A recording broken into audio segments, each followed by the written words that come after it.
नमस्कार दोस्तों, स्वागत है आपका हमारे YouTube channel your online shaper.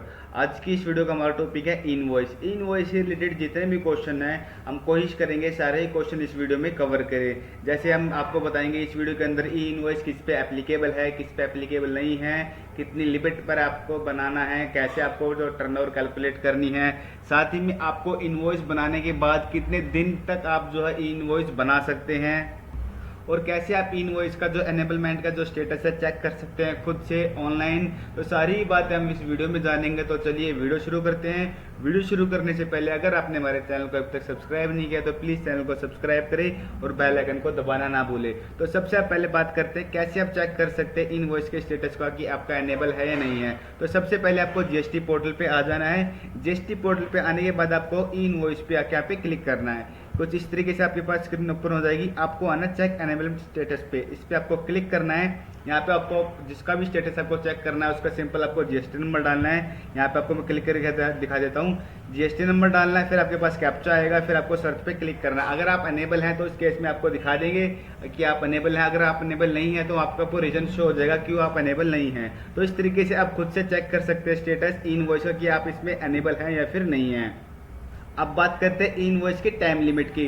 काफ़ी लोगों के दिमाग में क्वेश्चन कि क्या टाइम लिमिट है रिपोर्ट की, यहाँ पे इनवॉइस को रिपोर्ट करने की क्या टाइम लिमिट यहाँ पे रखी गई है गवर्नमेंट की। यहाँ पे साइड से आपको मैं दिखा देता हूँ। यहाँ पे जो टाइम लिमिट है आपकी जो 7 डेज की है। The ensure timely compliance tax payer in this category will not to be allowed to report invoices older than 7 days of on the date of reporting. यानी कि आपको 7 दिन के अंदर ही जो आपको इनवॉइस की यहाँ पर रिपोर्ट करनी है वो किन के लिए यहाँ पर एप्लीकेबल है, जिनकी turnover aggregate annual turnover 100 crore के बराबर या फिर 100 करोड़ से ज़्यादा है। तो उस केस में क्या, अगर आपके 100 करोड़ से ज़्यादा है टर्नओवर, तो उस केस में क्या है आपको जो इनवॉइस जो आपको बनाने हैं वो इनवॉइस बनाने के 7 दिन के अंदर जो आपको यहाँ पे बनाने हैं।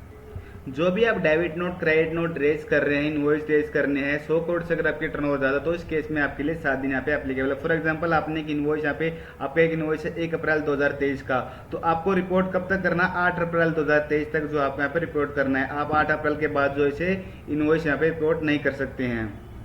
अगर आपको एडवाइजरी चाहिए तो सिंपल आप इनवॉइस के पोर्टल पर आके यहाँ पे लेटेस्ट अपडेट्स पे से यहाँ पे चेक कर सकते हैं। यहाँ पे इस पर क्लिक करेंगे आपके पास एडवाइजरी जो ओपन हो जाएगी।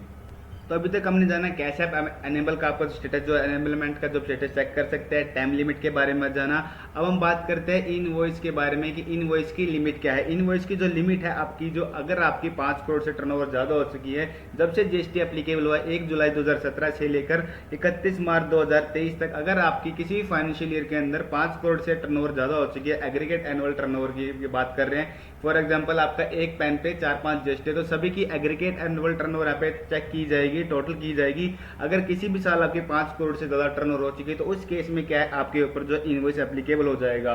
इनवॉइस बनाना काफ़ी आसान है, मैंने आपको पहले वीडियो में बताया हुआ, उसके बारे डिटेल में। ऑफलाइन टूल यहाँ से आप डाउनलोड करके, यहाँ से टूल डाउनलोड करके आप आसानी से काफ़ी बना सकते हैं इनवॉइस को। उसके लिए आपको चेक कर सकते हैं, मैं अपनी वीडियो के डिस्क्रिप्शन में लिंक डाल दूंगा, आप वहाँ से देख सकते हैं कि कैसे आप इनवॉइस जनरेट कर सकते हैं ऑफलाइन टूल से। अब इससे रिलेटेड कुछ और क्वेश्चंस के बारे में जानेंगे। जैसे पहला क्वेश्चन मैंने आपको बताया, वो is required to make invoice. E invoice जो है किसे बनाना है यहाँ पर, जिसकी एनुअल टर्नओवर जो एग्रीगेट एनुअल टर्नओवर जो 5 करोड़ से ज़्यादा हो चुकी है, उसमें आपको क्या टोटल करना है, taxable supply, exempt supply plus export. यानी कि एक पेन पे बेस पे आपको जो सारी यहाँ पे टोटल कर लेनी है आपके फाइनेंशियल ईयर में, जो भी किसी भी एंड की आपको कब से चेक करनी है, 1 जुलाई 2017 से 31 मार्च 2023 तक की आपको चेक करनी है। किसी भी साल आपकी 5 करोड़ ज़्यादा हो रही है तो उस केस में आप जो इनवॉइस आपकी एप्लीकेबल हो जाएगा। और ये आपके लिए कब से मैंडेटरी है, 1 अगस्त 2023 से आपके लिए मैंडेटरी हो जाएगा इनवॉइस बनाना। अगर आपकी 5 करोड़ ज़्यादा टर्नओवर है तो आपको इनवॉइस 1 अगस्त 2023 से आपके लिए मैंडेटरी है। ये कुछ डेट्स के बारे में आप डिस्कस किया गया कि टर्नओवर की लिमिट कब कब से। सबसे पहले जो आपकी इनवॉइस की लिमिट की टर्नओवर थी 500 करोड़ की लिमिट थी, वो 1 अक्टूबर 2020 को थी। फिर उसकी लिमिट घटाकर 100 करोड़ की यहाँ पर कर देगी, 1 जनवरी 2021 से एप्लीकेबल हुआ था।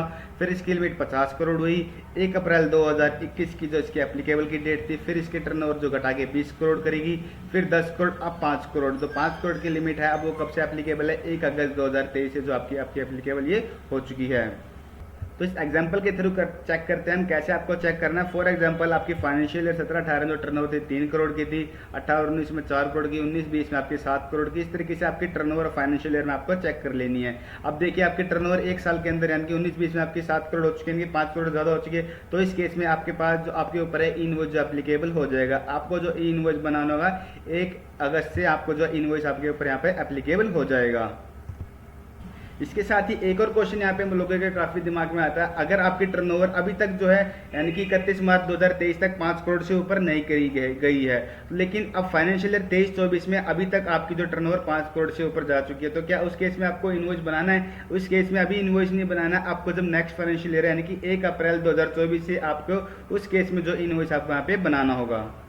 अगले क्वेश्चन में बात करते हैं। यहाँ पे बताया गया कि फाइनेंशियल ईयर 2017-18 के अंदर जो जीएसटी हुआ था 1 जुलाई 2017 से यहाँ पर हमारे पास आया था, तो उससे पहले कि क्या हमें टर्नओवर इसके अंदर टोटल करनी है? इसके अंदर टोटल हमें यहाँ पे नहीं करनी है, सिर्फ हमें जीएसटी के टर्नओवर लेने के जुलाई से लेकर पे मार्च तक की आपको 17-18 फाइनेंशियल के लिए लेनी है, और बाकी सभी के लिए यहाँ पे सेम है, पूरे फाइनेंशियल ईयर की हमें यहाँ पे टर्नओवर लेनी है। यानी कि किसी भी साल के अंदर आपकी टर्नओवर 5 करोड़ से ज़्यादा होगी है तो उस केस में आपको 1 अगस्त से बनाना है। और फाइनेंशियल ईयर 23-24 में अगर आपकी 5 करोड़ से ऊपर हुई है, पहले नहीं हुई है, अब 23-24 में आके हुई है, तो उस केस में जो आपको इनवॉइस बनाना होगा 1 अप्रैल 2024 यहाँ पे बनाना होगा। उसके बाद बात करते हैं कौन कौन से जो डॉक्यूमेंट है इसके अंदर कवर होता है इनवॉइस के अंदर। जैसे हम पहले बात कर चुके हैं, इनवॉइस के अंदर कौन कौन से डॉक्यूमेंट कवर होता है? इनवॉइस जो आप टैक्स इनवॉइस काटते हैं, क्रेडिट नोट और यहाँ पे डेबिट नोट जो आपके कवर होते हैं इनवॉइस के अंदर। अब सबसे इंपॉर्टेंट क्वेश्चन अब आपके सामने आया कि कौन कौन सी सप्लाई है जो इनवॉइस के अंदर कवर होती है और कौन सप्लाई जो इनवॉइस के अंदर कवर नहीं होती है।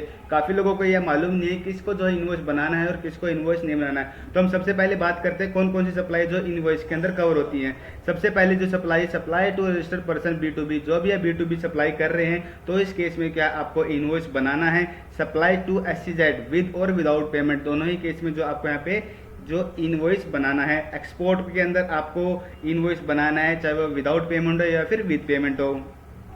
Deem exports by notified class of tax payers are currently covered under invoice. Deemed exports को भी यहाँ पे इस केस में भी इनवॉइस आपको यहाँ पे बनाना है। सप्लाई टू B2G, यानी कि आप अगर गवर्नमेंट को सप्लाई कर रहे हैं तो उस केस में भी जो आपको इनवॉइस यहाँ पे आपके ऊपर एप्लीकेबल होता है। उसके बाद हम बात करते हैं इनवॉइस जो किस पे एप्लीकेबल नहीं है फिर एग्जाम्प्ट है। सबसे पहला था special zone units. Special zone units के केस में जो आपको इनवॉइस यहाँ पे एप्लीकेबल नहीं है। जो हमने ऊपर बात करा यहाँ पर जो स्पेशल जोन इकोनॉमिक SEZ था वो आपका डेवलपर था, और ये जो आपका यूनिट्स है, यानी कि यूनिट्स के केस में जो आपको यहाँ पे इनवॉइस नहीं बनाना है। दूसरा आपका इंश्योरेंस के उसमें आपको नहीं बनाना है। बैंकिंग कंपनी और financial institute including non banking financial company, GT के केस में आपको यहाँ पर इनवॉइस नहीं बनाना है। Supplier of passenger transport and services, इस केस में आपको इनवॉइस नहीं बनाना है। Supplier of services by way of admission to exhibition of cinematograph films in multiplex screens, इस केस में भी आपको यहाँ पर नहीं बनाना है। Person registered in terms of rule 14 of CGST rules, तो इस केसेस में जो आपको इनवॉइस जो आपके ऊपर यहाँ पे एप्लीकेबल नहीं होते हैं। काफ़ी लोग जो है इसी में अभी तक कंफ्यूज है किसको जो इनवॉइस बनाना है या फिर नहीं बनाना है। तो सिंपल आपको यहाँ पे जान लेना, जो B2B है उसको आपको इनवॉइस बनाना है। B2C के केस में आपको इनवॉइस नहीं बनाना है। सप्लाई टू SEZ अगर पेमेंट कर रहे हैं विद और विदाउट पेमेंट तो बनाना है। Export with payment without payment हो उस केस से बनाना है। तो B2G सप्लाई कर रहे हैं तो उस केस में आपको इनवॉइस बनाना है। किस केस में आपको नहीं बनाना, जैसे हमने बात करी, आपको बताया मैंने ये स्पेशल इकोनॉमिक जोन यूनिट्स के इस केस में आपको नहीं बनाना है। इंश्योरेंस के केस में आपको नहीं बनाना है। बैंकिंग कंपनीज और फाइनेंशियल इंस्टीट्यूशंस इनके केस में आप जो इनवॉइस आपको यहाँ पे नहीं बनाना है। अब हम बात करते हैं B2C सप्लाई के केस में क्या आपको इनवॉइस बनाना है। जैसे हम बात कर चुके हैं पहले कि B2C के केस में जो आपको इनवॉइस यहाँ पे आपके एप्लीकेबल नहीं होता है। अगला क्वेश्चन आता है आपका इनवॉइस एप्लीकेबल है क्या नील रेटेड और होली एग्जाम सप्लाईज पे? No, in this case a bill of supply issue not a tax invoice. इस केस में क्या जो आपका बिल ऑफ सप्लाई इशू होता है, आपका टैक्स इनवॉइस यहाँ पे इशू नहीं होता है, तो इस केस में क्या आपको इनवॉइस यहाँ पे नहीं बनाना है। अगला क्वेश्चन आपका क्या अपने फाइनेंशियल या फिर कमर्शियल क्रेडिट नोट होता है, उस केस में क्या आपको जो इनवॉइस यहाँ पे बनाना है, तो इस केस में आपको यहाँ पर नहीं बनाना है। अगला क्वेश्चन जो आपका काफ़ी इंपॉर्टेंट है, अगर आपके पास एक पेन पे 2 GST नंबर, तो आप दोनों पे उसके अंदर एक GST से दूसरे GST में माल आप सप्लाई कर रहे हैं, तो उस केस में क्या आपके ऊपर एप्लीकेबल है इनवॉइस बनाना है? यस, उस केस में जो आपको इनवॉइस बनाना आपके उस केस में जो है बनाना पड़ेगा। अगला क्वेश्चन आपका था for high sea sales and bonded warehouse sales whether e invoice is applicable no this activity transaction are neither supply of goods nor a supply of services. अगला क्वेश्चन आपका था what is the applicability of invoice for import transaction. क्या import के transaction पे जो आपको invoice बनाना है, ई invoice जो एप्लीकेबल नहीं है इंपोर्ट के ट्रांजैक्शन, क्योंकि जो इंपोर्ट आप कर रहे हो वो परचेज है, आपकी सेल यहाँ पे नहीं है।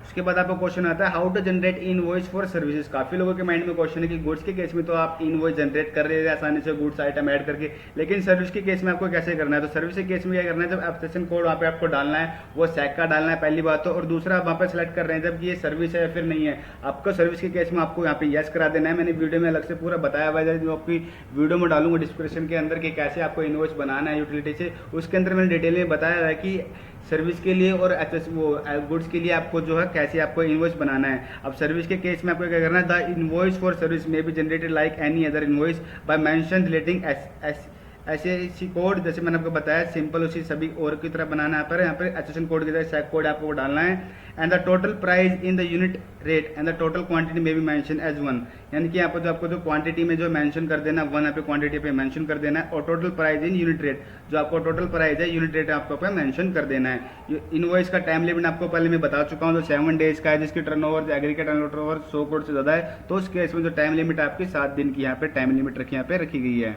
तो फ्रेंड्स आज की वीडियो हमने जाना, सबसे पहले हमने जाना कि कैसे आप इसका स्टेटस जो आपने इनवॉइस का जो स्टेटस है कैसे आप एनेबल है फिर नहीं है कैसे चेक कर सकते हैं। दूसरा हमने यहाँ पे जाना इसकी टाइम लिमिट के बारे में, साथ ही में किस पे एप्लीकेबल है किसे एप्लीकेबल नहीं, उससे जुड़े हुए काफ़ी सारे क्वेश्चंस के बारे में जाना। इस साइट से रिलेटेड मैं आपको एक वहाँ पे इंपॉर्टेंट चीज़ बता देता हूँ। यहाँ पे जैसे आपको कोई एसएसएन कोड आपको यहाँ पे सर्च करना है तो यहाँ पे आसानी से इस साइट से आप जो एसएसएन यहाँ पे कोड यहाँ पे सर्च कर सकते हैं। यहाँ पे आप डिस्क्रिप्शन डाल के फिर एसएसएन कोड डाल के भी यहाँ पे उसकी डिटेल यहाँ पे आ जाएगी। अगर किसी को डिटेल में जानना है कि एसएसएन कोड के बारे में कैसे सर्च किया जाता है, अगर 8 नंबर का एसएसएन कोड है तो उस केस में कैसे सर्च करें, उसके लिए मैंने एक अलग से डिटेल वीडियो बनाई हुई है, उस वीडियो का लिंक मैं डिस्क्रिप्शन बॉक्स में डाल दूंगा, आप वहाँ से देख सकते हैं। तो फ्रेंड्स आज की वीडियो में बस इतना ही। अगर इस वीडियो से रिलेटेड आपको कोई भी क्वेश्चन तो हमें कमेंट डाउन करें। अगर ये वीडियो आपको अच्छी लगी तो प्लीज़ वीडियो को लाइक करें, चैनल को सब्सक्राइब करें। Thank you.